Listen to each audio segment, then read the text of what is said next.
Al Hilal ছেড়ে Brazilian ক্লাবে পাড়ি জমাবেন নেইমার, যা ইতিমধ্যে জানিয়ে দিয়েছেন তিনি। দর্শক, নেইমারকে আপনারা কোন ক্লাবে দেখতে চান?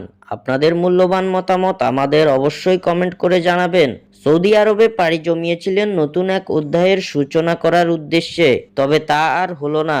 ইনজুরির কারণে আল হিলালের হয়ে নিজের সেরাটা এখনো দেখাতে পারেননি Brazilian poster boy Neymar junior. দেখাবেনই বা কি করে? আল হিলালে যোগ দেওয়ার পর থেকে ইনজুরির কারণে অবস্থান করছেন মাঠের বাইরে।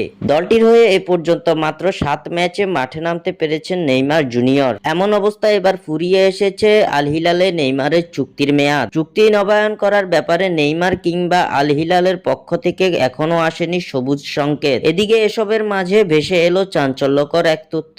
চলতি বছর আল হিলাল ছেড়ে নিজের শৈশবের ক্লাব সান্তোসে পাড়ি জমাবেন নেইমার। ব্রাজিলিয়ান সংবাদ মাধ্যম ইউওএল স্পোর্টের বরাত দিয়ে এমন খবর প্রকাশ করেছে বিশ্বস্ত সূত্র ফোর্বস ও ফাব্রিজিও রোমানো সহ বেশ কয়েকটি সংবাদ মাধ্যম। ব্রাজিলে ফেরার ব্যাপারে নেইমার ইতিমধ্যে সান্তোসের খেলোয়াড়দের জানিয়ে দিয়েছেন। এমনটাই জানিয়েছে ক্লাব সান্তোসের একজন বোর্ড কর্মকর্তা। 2024 সালের 1 এপ্রিল সাও পাওলো স্টেট চ্যাম্পিয়নশিপের ফাইনালে প্রথম লেগের ম্যাচে উপস্থিত ছিলেন নেইমার। সে সময় সান্তোসের ড্রেসিং রুমে যান নেইমার জুনিয়র। সেখানে সান্তোসের খেলোয়াড়দের নেইমার জানিয়েছেন তিনি ব্রাজিলে ফিরছেন, খেলবেন 2025 সালের ব্রাজিলিয়ান চ্যাম্পিয়নশিপ। সান্তোসের সেই বোর্ড কর্তা আরো জানান, গত বছর ক্লাব পরিদর্শনে এসে এমন কিছুর ইঙ্গিত দিয়েছিলেন নেইমার জুনিয়র। নেইমার যদি তার প্রতিশ্রুতি পূরণ করেন তাহলে 2025 সালে নিজের শৈশবের ক্লাব সান্তোসের জার্সিতে দেখা যাবে নেইমারকে।